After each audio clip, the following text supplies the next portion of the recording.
శీలమై చల్లిన ఇంకో చుక్కలు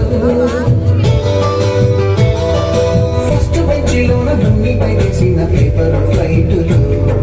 రాత చెట్టు నుంచి నా బట్టు లాగిన రబ్బరు బ్యాండులు రాజేషు ఇచ్చిన రోజా పువ్వులు శ్రీవాణి పెట్టిన చెల్ల పువ్వులు కైలాసు కోసిన కాకి కూతలు కళ్యాణి పేల్చిన లెంపకాయలు మరపురాని తిరిగి రాని గురువుల నుండి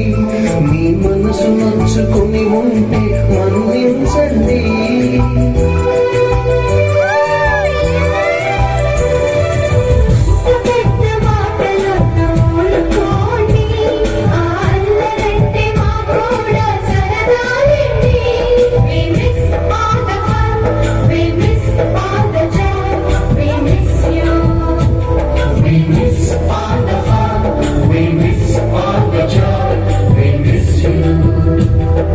ఎక్కడో పుట్టి ఎక్కడో పెరిగి ఇక్కడే కలిశాము చదువులమ్మ చెట్టు నీడలో విడలేమంటూ విడుకోలంటూ వెళ్ళిపోతున్నాము చిలిపి తనపు చివరి మలుపులో